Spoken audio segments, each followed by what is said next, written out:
The deep space probe drifted through the darkness beyond Alpha Centauri, carrying with it the hopes and dreams of an entire planet.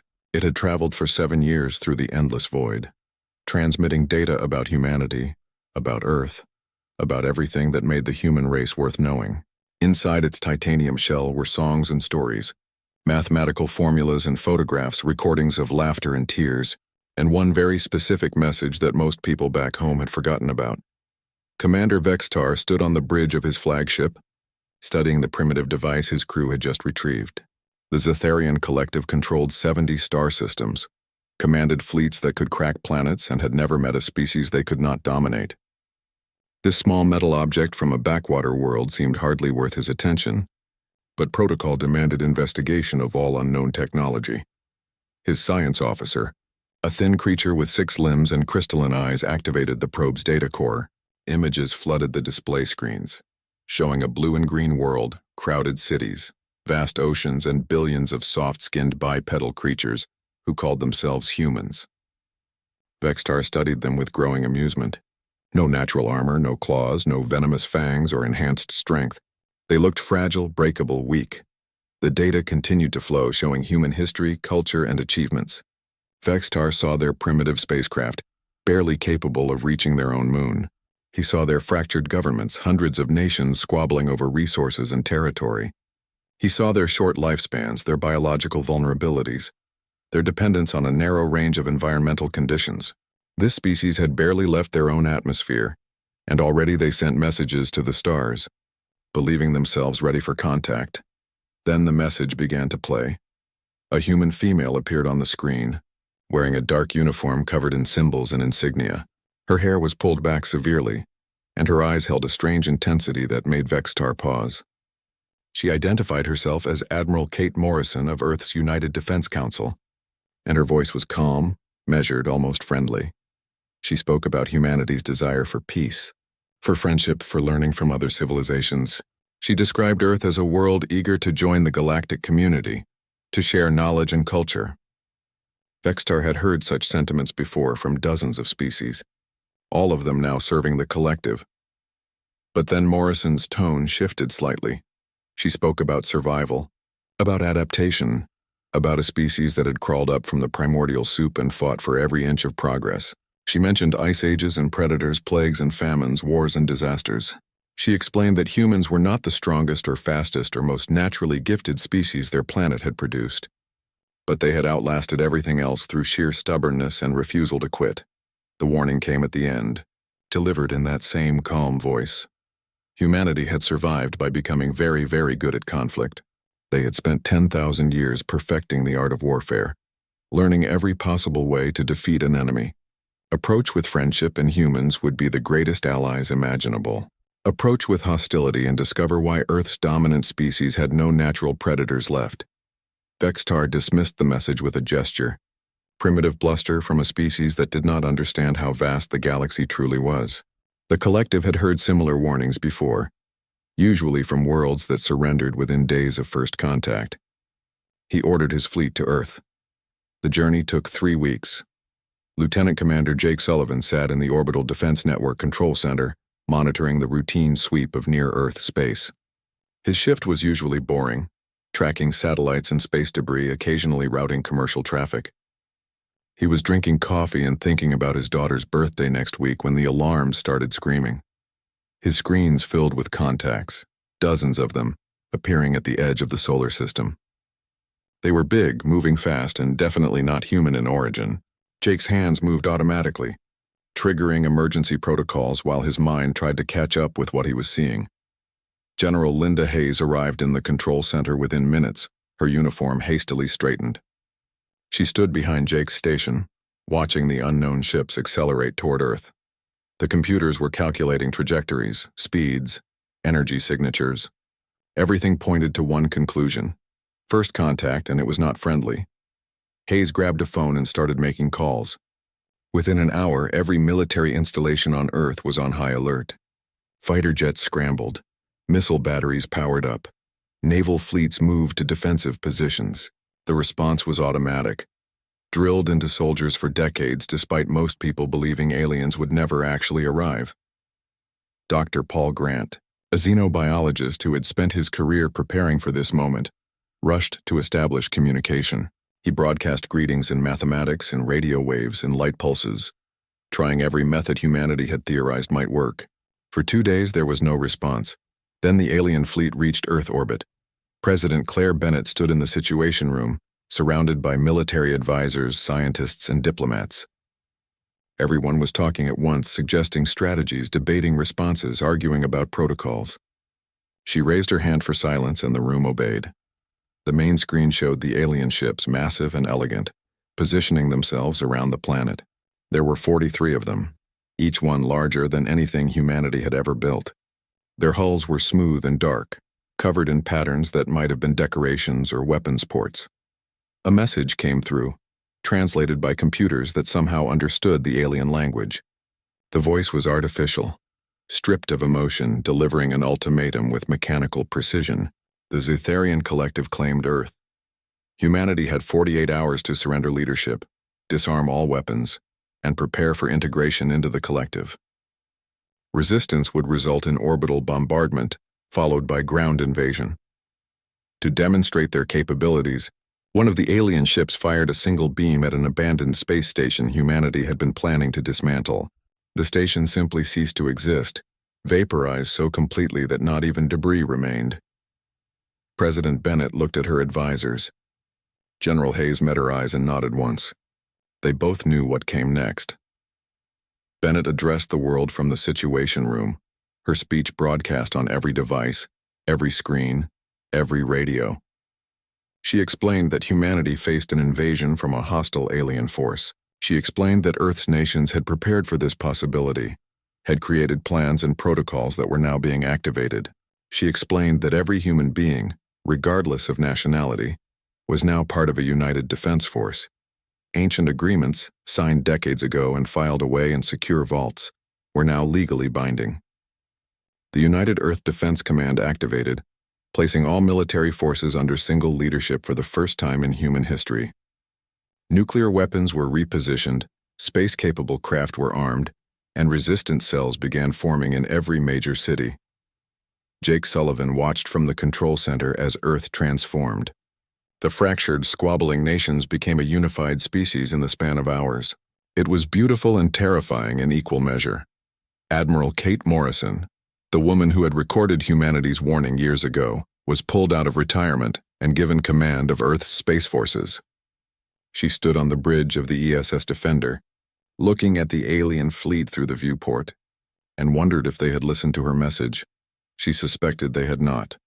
The 48-hour deadline ticked down. Across Earth, soldiers checked their weapons, pilots ran through pre-flight sequences, and civilians stocked shelters. Humanity had issued a warning years ago, sent it out into the stars with honest intentions. Now they would discover if the aliens had been wise enough to heed it. Vextar sat in his command chair, confident and relaxed. In 48 hours, Earth would belong to the collective. In 48 hours, these humans would understand their place in the galactic order. In 48 hours, everything would be simple and resolved. He had no idea how wrong he was. The 48 hours passed in tense silence, and when the deadline expired, Earth's response was not surrender but defiance. Captain Ryan Foster stood on the bridge of the ESS Defender, one of 12 ships humanity had managed to get space-worthy in time. His crew was young, nervous, and completely aware they were about to fight an enemy far beyond their capability. Foster looked at each face and saw determination mixed with fear. Admiral Morrison gave the order and the human fleet launched from Earth orbit, accelerating toward the alien armada. From the Zetharian flagship, Vextar watched the primitive vessels approaching and actually laughed. 12 small ships against 43 capital warships. It would be over in minutes. Foster's tactical officer, Lieutenant Sarah Blake, monitored her screens as the distance closed. She was 26 years old, had graduated top of her class, and had never expected to use her training in actual combat. Her hands were steady despite her racing heart. The Zetharian ships were positioning themselves in a standard formation, textbook perfect, exactly what every military academy in the galaxy probably taught. That was their first mistake. Foster gave the order and the human ships released thousands of small objects into space. The Zetharians detected them immediately, Identifying them as simple metal projectiles, nothing more than refined space debris, they assumed it was desperation, a primitive attempt at causing damage with kinetic weapons. They were partially right. The projectiles spread out in a massive cloud, creating a field of obstacles between the two fleets. Vextar ordered his ships forward, unconcerned. Their shields could handle such primitive attacks easily. But then the human ships dove into the debris field themselves, moving in erratic patterns that made no sense. Foster's pilot, a former racing champion named Jake Martinez, flew the Defender through the maze of metal fragments with reckless precision. The other human ships followed similar chaotic paths, weaving and dodging in ways that seemed insane. The Zetharians tried to target them, but their advanced targeting systems were designed for predictable fleet movements, not this wild unpredictability. Sarah Blake activated the second part of their plan. She launched a barrage of electronic warfare signals, crude by alien standards but effective. The signals jammed Zetharian communications, not completely, but enough to cause confusion.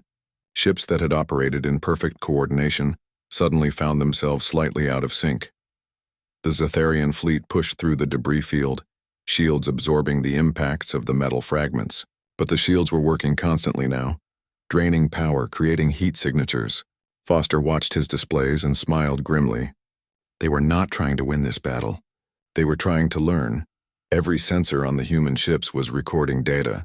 Every shield flare, every weapon discharge, every movement pattern was being analyzed and transmitted back to Earth. Humanity was gathering intelligence, paying for it with the lives of volunteers who knew they probably would not survive. 3 human ships were destroyed in the first engagement. Foster watched them die, watched the crews he had trained with disappear in flashes of light. He swallowed his grief and ordered the remaining ships to fall back. The Zetharians did not pursue aggressively, content to have proven their superiority. But Vextar was no longer laughing. The humans had not fought with honor or proper tactics. They had used tricks and chaos, had sacrificed their own ships to gather information. It was not how warfare was supposed to be conducted. On Earth, the real battle was just beginning. Zetharian dropships descended on major cities, carrying ground forces that would establish control, while the orbital bombardment forced surrender. The aliens had conquered 43 worlds using this exact strategy. It had never failed. Colonel Marcus Webb watched the alien ships land in Detroit from his command post 3 miles away. He had spent 2 months preparing for this moment, organizing civilian volunteers, stockpiling weapons, and studying every piece of information humanity had about alien warfare. The Zetharians expected resistance, but they expected it to be organized, military, predictable. They were wrong. The first Zetharian unit that deployed from their landing craft was met not by soldiers but by civilians with improvised explosives. Buildings that had been rigged with charges collapsed onto the alien positions. Cars packed with fertilizer bombs detonated remotely. The Zetharians had shields that could stop advanced energy weapons, but they had not anticipated such primitive tactics. Sergeant Danny Price led his unit through the ruins, moving through underground tunnels and subway systems. His team was not trying to hold territory or win conventional battles. They were making the occupation expensive, making every block cost alien lives, making the Zetharians afraid to leave their secured positions. In Seattle, engineer Lisa Crawford had converted 3 city buses into mobile weapon platforms using salvaged industrial equipment. In Mumbai, a retired schoolteacher named Raj Patel coordinated resistance using nothing but smartphones and encrypted messages. In London, factory workers built weapons in underground workshops, creating guns from plumbing supplies and explosives from cleaning chemicals. The Zetharians had expected Earth's governments to control the resistance, to negotiate, to eventually surrender when casualties mounted. They had not expected every human to become a potential combatant. There was no chain of command to break, no capital to capture, no single point of failure. Vextar received reports from the ground forces and felt something he had not experienced in decades: uncertainty. His soldiers were trained warriors, equipped with advanced armor and powerful weapons. They should have been able to pacify these cities within days. Instead, they were taking casualties from enemies who appeared from nowhere, struck without warning, and disappeared before retaliation was possible. The humans were destroying their own infrastructure to deny it to the invaders. They were flooding tunnels, collapsing bridges and burning resources rather than letting the Zetharians use them. It was wasteful, illogical, and incredibly effective. In New York, a Zetharian patrol entered an apartment building to clear it of resistance fighters. The building exploded, killing the entire patrol and 36 human civilians who had refused to evacuate. Vextar listened to the recording of the humans' final transmission, a simple message broadcast as the charges detonated. They regretted nothing. General Hayes coordinated the global defense from a bunker deep beneath Colorado. Her screen showed battles raging across 6 continents, showed human forces losing ground slowly but making the aliens pay for every meter. The strategy was not about winning, not yet. It was about surviving long enough to adapt. Admiral Morrison brought the remaining space fleet back to Earth orbit, positioning them defensively. They could not defeat the Zetharian armada, but they could make any orbital bombardment costly. Foster's damaged ship limped back to the defense station, his crew exhausted but alive. Sarah Blake compiled the data they had gathered during the engagement. The information was already being analyzed by military scientists and civilian researchers, looking for weaknesses, patterns, anything that could be exploited. Humanity was learning faster than the Zetharians had thought possible. On the 6th day of the invasion, Vextar contacted his superiors in the collective. He reported that Earth would fall eventually, but it would take longer than anticipated. The humans were not fighting like civilized species. They were using terror tactics, sacrificing themselves willingly, and showing no concern for their own casualties or infrastructure. His superiors told him to proceed with the occupation and orbital strikes if necessary. The collective had invested too much to retreat now. Vextar accepted the orders, but he kept thinking about the warning message, about the human female who had spoken so calmly about humanity's capacity for violence. Colonel Webb watched another Zetharian patrol from his hidden position. His forces had lost 30% of their fighters in the past week, but they had killed or wounded over 200 aliens. The mathematics were brutal but simple. There were 8 billion humans on Earth and only 50,000 Zetharian ground troops. If every human killed just one alien before dying, humanity would win. It was a terrible equation, but Webb had made peace with it. The aliens had come to conquer. Humans would teach them why that was a mistake. Night fell over Detroit and the fires from the day's fighting painted the sky orange. In the ruins, human fighters prepared for another day of resistance. In orbit, the Zetharian fleet maintained their blockade. And across Earth, 8 billion people began to truly understand what it meant to fight for survival. Vextar looked at Earth from his viewport and wondered if perhaps he should have listened to the warning after all. 3 weeks into the invasion, and Vextar finally understood why the humans had issued their warning. Dr. Helen Torres, a military historian from Mexico City, had managed to broadcast a message directly to the Zetharian fleet using captured alien communication equipment. What she showed them changed everything. The broadcast contained footage from human history, carefully selected to demonstrate what humanity truly was. Torres showed the Zetharians ancient battles where soldiers fought with bronze swords and wooden shields, dying by the thousands for causes they believed in. She showed medieval sieges where armies waited months or years to starve out defenders who refused to surrender. She showed trenches from the First World War where men lived in mud and horror yet kept fighting. She showed cities bombed to ruins in the Second World War, where civilians emerged from shelters and continued. Resisting, Vextar watched a recording of human pilots deliberately crashing their damaged aircraft into enemy ships when they ran out of ammunition. He watched soldiers advance under withering fire, watched medics run into danger to save wounded comrades, watched commanders sacrifice themselves to save their troops. The Zetharians had fought wars before, but they had always been organized, rational affairs with clear objectives and acceptable losses. Humans fought differently. They fought when victory was impossible, fought when survival was unlikely, fought simply because surrender was not in their nature. Torres ended her broadcast with a simple message. This as not humanity's full capability. This was humanity showing restraint because they still hoped for peace. Commander Vextar felt something cold settle in his chest. His species had evolved on a world with few predators, had developed civilization through cooperation and logic. Humans had evolved by becoming the most dangerous thing on their planet. Every instinct they possessed was designed for survival against impossible odds. On Earth, Major Kevin Brooks led a strike team through the ruins of Chicago toward a Zetharian command post. His team had studied the aliens for 3 weeks now, had learned their patterns and tactics. The Zetharians were methodical, always following procedures, always setting up their bases the same way. It made them predictable. Brooks had been a college professor before the invasion, teaching military strategy to bored students who never expected to use the knowledge. Now he was using every lesson, every historical example, every tactical principle to fight an enemy from the stars.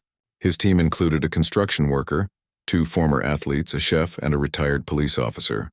None of them were traditional soldiers, but all of them were learning fast. They approached the command post from underground, using storm drains and subway tunnels. The Zetharians had sensors that detected movement above ground, but they had not considered that humans might travel beneath the surface. Brooks led his team up through a maintenance shaft that emerged inside the perimeter. The attack was quick and brutal. They used explosives made from household chemicals, guns assembled from hardware store parts, and the element of complete surprise. The command post was destroyed in minutes. Brooks' team escaped through the same tunnels, leaving the Zetharians confused and angry. In orbit, Captain Foster had been analyzing the data his fleet had gathered. His science officer, Ensign Amy Chen, made a discovery that changed the tactical situation. The Zetharian shields were incredibly advanced, designed to stop energy weapons and high-velocity projectiles, but they were optimized for threats the collective usually faced. Chen realized the shields had a weakness. They were not designed to stop slower physical objects because no civilized species used such primitive weapons anymore. She brought her findings to Admiral Morrison, who immediately understood the implications. Morrison ordered every railgun humanity possessed brought online. Railguns were ancient technology, magnetic accelerators that threw metal projectiles at high speed. They were obsolete by modern Earth standards and laughably primitive by alien standards, but they worked. The next engagement in orbit surprised the Zetharians completely. Foster's reformed fleet, reinforced with civilian ships hastily converted to military use, attacked using railguns and kinetic weapons. The alien shields, which could stop plasma beams and antimatter warheads, struggled against simple metal slugs moving at a fraction of light speed. 2 Zetharian destroyers took critical damage before they could adjust their shield frequencies. Foster pressed the advantage, coordinating his fleet in another chaotic attack pattern that prevented the aliens from targeting effectively. Humanity lost 5 more ships, but the psychological impact was worth it. The Zetharians were no longer invulnerable. On the ground, the resistance had evolved into something the aliens could not counter. Greg Palmer, a high school teacher from California, coordinated strikes across Asia using nothing but encrypted social media. Nicole Sanders, a former Olympic runner, led sabotage teams in South America that moved too fast for the slow Zetharian patrols to catch. The humans had learned to use their knowledge of terrain against the invaders. They fought in forests where the aliens' advanced sensors were confused by organic matter. They fought in cities where every building could hide an ambush. They fought in deserts where dust storms disabled alien equipment. Every environment on Earth became a weapon, but the real turning point came from an unexpected source. Dr. Alan Foster, a civilian computer scientist with no military training, proposed an audacious plan. He suggested they let the Zetharians capture a research facility that appeared to contain Earth's most advanced weapons technology. General Hayes listened to the proposal and understood immediately. It was a trap, a digital one. The facility would contain computers loaded with a virus, specifically designed to target Zetharian systems. The virus would not destroy their computers, but would spread through their network and cause cascading failures in coordination systems. The plan was risky. If the Zetharians suspected the trap, they would gain real intelligence about Earth's actual capabilities. If the virus failed, humanity would have wasted resources on an elaborate deception. But Hayes approved the operation because humans understood something the aliens did not. Sometimes the biggest risks brought the biggest rewards. The facility was set up in Nevada, made to look like it had been hastily abandoned. False documents were scattered around. Computer systems were left running with just enough security to seem legitimate. Then Colonel Webb's team staged a fake defense, fighting hard enough to make it convincing, but eventually retreating and leaving the facility to be captured. Zetharian forces secured the facility and immediately began analyzing the technology. Their scientists connected the human computers to their own systems to speed up the data extraction. The virus activated exactly as planned. It spread through the Zetharian network like wildfire, not destroying anything but subtly corrupting coordination protocols. Ship-to-ship communication started experiencing delays of just a few seconds. Targeting computers began miscalculating by small margins. Nothing catastrophic, nothing obvious, but enough to matter. Admiral Morrison detected the disruption immediately. She had been waiting for this moment, had positioned her fleet for maximum advantage. She gave the order and Captain Foster led the attack. Pilot Jack Monroe flew his fighter through the gaps in the Zetharian formation, exploiting the coordination failures. His wing attacked the alien capital ships from unexpected angles, targeting the same points that Amy Chen had identified as vulnerable. The Zetharians tried to respond, but their usual perfect coordination was gone. 3 capital ships died in the engagement, torn apart by human weapons that should not have been able to penetrate their defenses. The Zetharian fleet fell back, regrouping at a higher orbit. For the first time since arriving at Earth, they were acting defensively. Vextar stood on his bridge and stared at the tactical displays.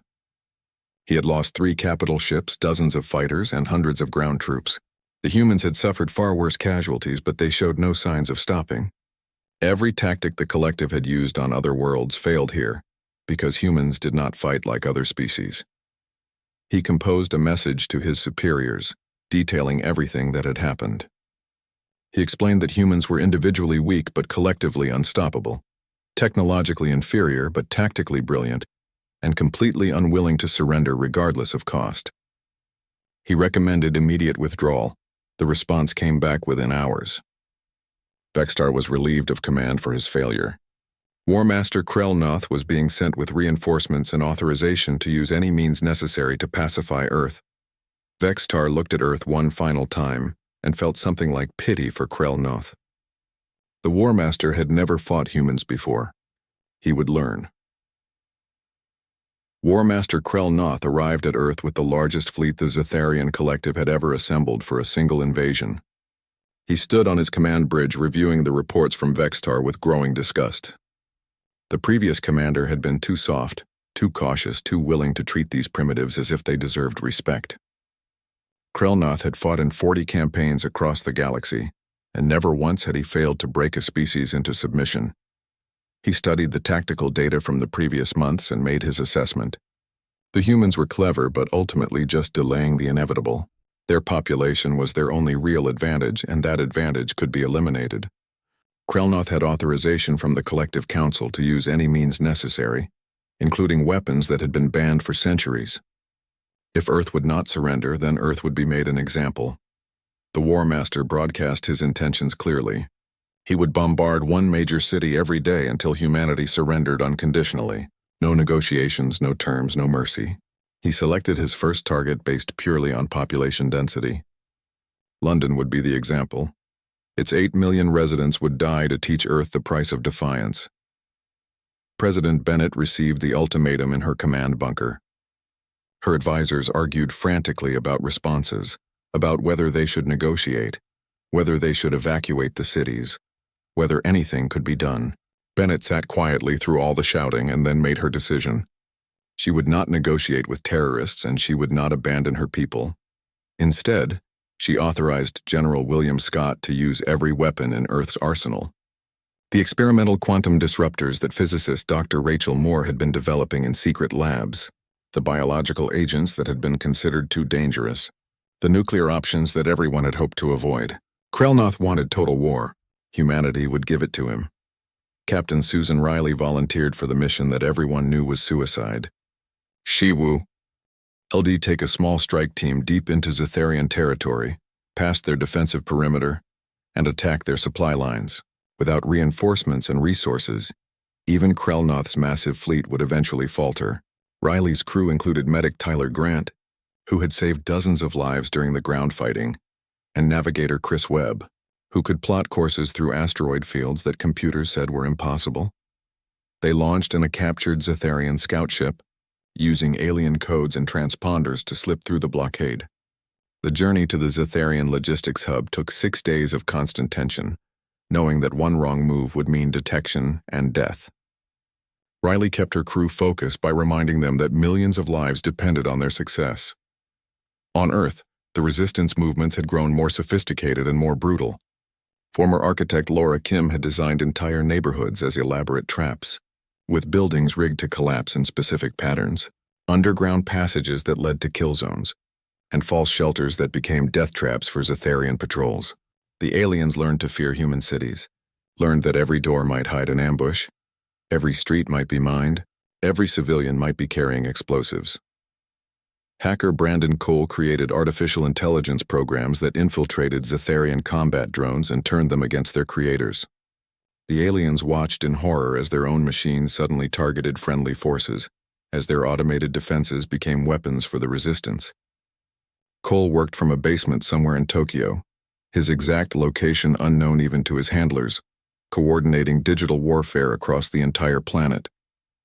Krelnoth began his bombardment campaign as promised. His flagship's main weapon charged and fired, sending a beam of concentrated energy toward London. But the humans had been preparing for this moment. Dr. Moore's quantum disruptors activated, creating interference fields that deflected the beam just enough to miss the city center. The weapon still struck London, still killed thousands, but the millions were saved. Krelnoth was stunned. The technology required to deflect that weapon should not exist on Earth.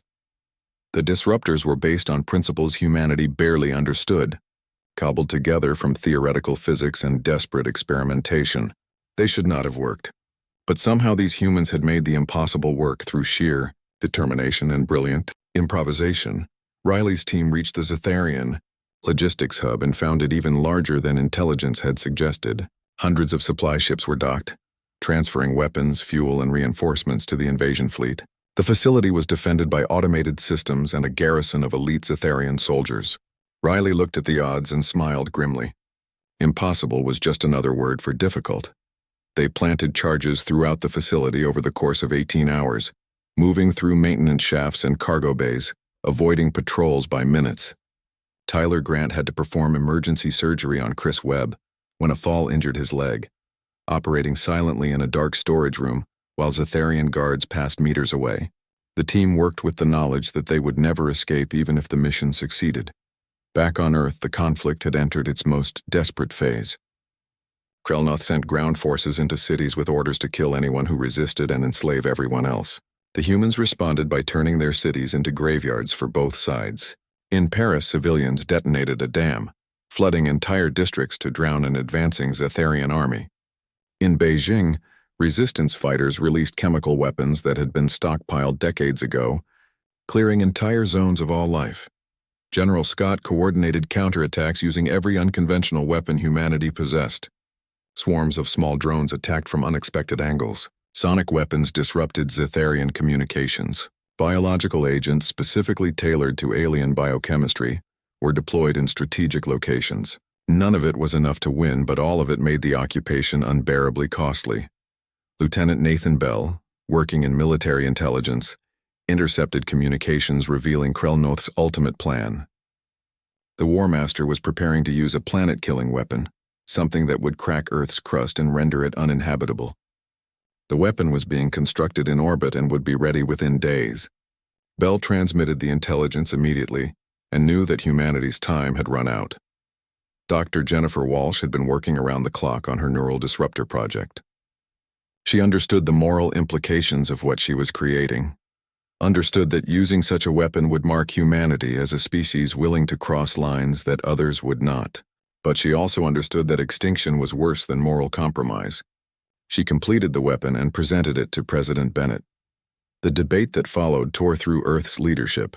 Secretary of Defense Patricia Morris argued that survival justified anything. Diplomat Stephen Hughes argued that using such weapons would make humanity monsters in the eyes of the galaxy. Veteran Colonel Angela Ross argued that being alive and guilty was better than being dead and pure. Bennett listened to every argument and made her choice. The weapon would be used but only against military targets and only if Krelnoth proceeded with his extinction plan. Humanity would not strike first with this weapon, but they would use it to survive. The moral burden would fall on her shoulders, and she accepted. Riley's team detonated their charges at the logistics hub in the facility. disappeared in a series of explosions that could be seen from 3 star systems away. Krelnoth watched months of supplies and reinforcements vanish in minutes. His fleet was now cut off, dependent on what resources they carried. Riley and her crew died in the explosion. Their final transmission a simple message. The mission was complete. On Earth, resistance forces launched coordinated attacks across every occupied zone. They knew Krelnoth would respond with overwhelming force now that he was desperate. They knew casualties would be catastrophic. But they also knew that the War Master's fleet was weakened, his supply lines cut, his extinction weapon not yet complete. Admiral Kate Morrison gathered every space-capable ship humanity possessed. Military vessels, civilian transports, experimental prototypes, everything that could fly and fight. She promoted Captain Ryan Foster to Admiral and gave him command of the strike force that would attempt the impossible, destroying the planet killer before it could be used. Foster looked at his fleet of mismatched ships and undertrained crews and knew they were all about to die. But he also knew that Earth was depending on them, that 8 billion people were counting on this desperate gamble. He addressed his fleet with simple words. They were humanity's last chance. They would not fail. Krelnoth watched the human fleet approaching his position and prepared to crush them.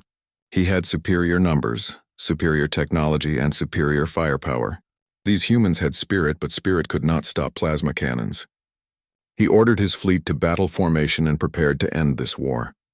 Neither side knew that in hidden labs across Earth, Dr. Walsh's neural disruptor was being prepared for deployment. Neither side knew that humanity's final gamble was not Foster's fleet, but a weapon that would change the nature of the entire conflict. Neither side knew that the real battle was about to begin. The final battle began at dawn over the Pacific Ocean, where the largest concentration of Zetharian forces had gathered for their extinction assault. Admiral Ryan Foster, promoted after months of proving himself in impossible situations, commanded the combined Earth fleet from the bridge of the ESS Vengeance. His forces numbered 43 ships now, cobbled together from military vessels, converted civilian craft, and experimental prototypes that had never been tested in combat. Facing him were 216 Zetharian warships, the largest armada the collective had ever assembled for a single world. Foster looked at his crew and saw exhaustion mixed with grim determination. They had been fighting for 4 months, had watched friends die, had seen cities burn, and had learned that survival meant being willing to do anything necessary. Lieutenant Sarah Blake sat at her station, her hand steady on the controls. She had aged years in these months, had become harder and colder, but she had also become the best tactical officer in the fleet. War Master Krelnoth broadcast his final ultimatum from his flagship: surrender within 1 hour, or watch every major city on Earth be reduced to glass. He believed he had finally broken human resistance, believed that even these stubborn creatures would choose survival over pointless defiance. He was about to learn his final lesson about humanity. President Claire Bennett addressed the world one last time from her bunker command center. Her words were broadcast to every device on Earth and transmitted to the alien fleet. She spoke calmly about sacrifice, about the price of freedom, about how humanity had faced extinction before and survived. She thanked everyone who had fought, everyone who had died, and everyone who would die in the hours ahead. Then she authorized the use of humanity's final weapon. Dr. Jennifer Walsh had spent 3 months developing what she called the neural disruptor, a biological weapon that exploited a critical weakness in Zetharian physiology. The aliens had a decentralized nervous system that made them incredibly resilient to physical damage, but vulnerable to specific electromagnetic frequencies. The weapon would know to kill them, but would trigger an overwhelming pain response whenever they attempted aggressive action, effectively paralyzing their ability to fight. The ethical debate had raged for weeks among Earth's leadership. Some argued that using such a weapon crossed moral lines humanity should never cross. Others argued that survival justified any measure. In the end, Bennett made the decision that the weapon would be used but only against military targets, and humanity would bear the moral weight of this choice forever. Major Sam Richardson led the bomber squadron that would deploy the weapon. His pilots were volunteers, flying converted cargo planes loaded with dispersal units. They knew the Zetharians would try to shoot them down, knew their chances of survival were minimal. Richardson checked in with each pilot individually, gave them one last chance to back out. None of them did. The bombers launched from hidden airfields across the globe, flying low to avoid detection. Krelnoth's sensors picked them up immediately, and he ordered fighters to intercept. The human bombers were slow and vulnerable, easy targets for advanced alien craft. But Foster's fleet dove from orbit at that exact moment, drawing the Zetharian fighters away from the bombers. The space battle was chaos and carnage. Foster's ships used every trick humanity had learned, spreading debris fields, jamming communications, attacking from impossible angles. Lieutenant Victor Hayes piloted his fighter directly at the Zetharian flagship, his weapons empty, but his engines still functional. He aimed for the command bridge, hoping to kill Krelnoth himself. The flagship's point defense systems destroyed his fighter 300 meters from impact. But the sacrifice drew enough attention for Foster's heavy cruisers to land killing shots on 2 Zetharian destroyers. On the ground, Commander Derek Shaw led the final coordinated uprising against Zetharian occupation forces. His resistance fighters emerged from hiding across North America, hitting every alien position simultaneously. In Africa, Captain Monica Reeves did the same with her forces. The Zetharians found themselves fighting on every continent at once, their ground troops spread too thin, their coordination disrupted by months of human interference. Major Richardson's bombers reached their targets and released the neural disruptor. The dispersal units activated, spreading the electromagnetic field across Zetharian positions. The effect was immediate. Alien soldiers attempting to fire weapons suddenly collapsed in agony. Ship crews trying to target human positions found themselves unable to function. The weapon did not kill, but it removed their ability to fight. Krelnoth watched his invasion fall apart in real time.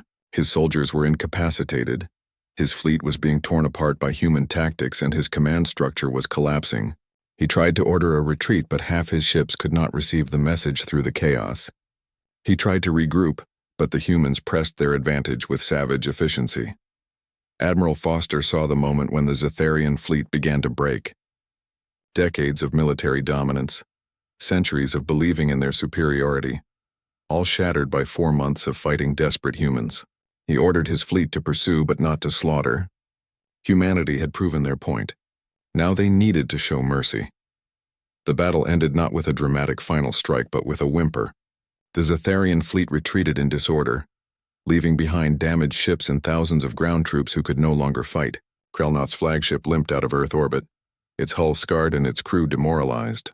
The War Master finally understood what Vextar had tried to tell him. Humans were not like other species. They could not be conquered. Admiral Kate Morrison, who had issued the original warning years ago, intercepted the retreating flagship. She opened a communication channel directly to Krelnoth, and her face appeared on his screen. She looked older now, tired, but her eyes still held that same intensity. She delivered her message with the same calm voice she had used years before. Earth had warned the galaxy that humanity was deadly, not because they enjoyed violence, but because they had survived by becoming the most adaptable and determined species their world had produced. The collective had forced this war, had ignored the warning, had believed humanity could be easily conquered. Now the entire galaxy would know the truth. Earth would not seek revenge or pursue the fleeing Zetharians into their own space. But any species that approached Earth with hostile intent would face the same resistance. Humanity preferred peace, preferred cooperation and friendship. But they were very, very good at war when they had no other choice. Morrison transmitted the complete records of the battle to the collective's homeworld. Every tactic, every sacrifice, every moment of the 4-month war was recorded and sent out. The message was clear. This is what happens when you attack humanity. Choose wisely. The Zetharian fleet jumped to hyperspace and disappeared. Their ground forces surrendered within hours, disarmed by the neural disruptor and surrounded by human forces. President Bennett ordered them treated according to the laws of war, given medical care and humane imprisonment until arrangements could be made for their return. The victory celebrations on Earth were muted. Yes, humanity had won. Yes, they had driven off an enemy far more advanced than themselves. But the cost had been staggering. 40 million dead, dozens of cities destroyed, entire regions left uninhabitable. The trauma of those 4 months would take generations to heal. Admiral Foster stood on the observation deck of the Vengeance and looked at Earth. The planet was scarred and burning, but still alive. Humanity had proven they could survive first contact with a hostile species. Now they had to prove they could rebuild and move forward. Captain Jake Sullivan, promoted to lead the new diplomatic corps, began composing messages to other alien civilizations. He explained what had happened, explained that Earth sought peaceful relations, explained that the warning had been real, but the offer of friendship remained genuine. Far across the galaxy, other civilizations received the updated message and the battle records. Some dismissed it as primitive brutality. Others studied it carefully and made note. A few, the wisest ones, began preparing messages of peaceful greeting. The Zetharian collective broadcast a formal apology and withdrew all territorial claims on Earth. They added humanity to the list of protected species, warning all member worlds to approach Earth with respect and caution. The human homeworld was off limits for colonization or conquest. Admiral Morrison stood before the United Earth Assembly, now a permanent governing body formed from the Crisis Command Structure. She spoke about the future, about rebuilding, about joining the galactic community on equal terms. She also spoke about the cost, about the lives lost, about the moral choices made during desperate times. President Bennett updated the message probe with new footage and a new recording. She explained that Earth had been attacked, had fought back, had won at terrible cost. The warning was real. The capacity for violence was real.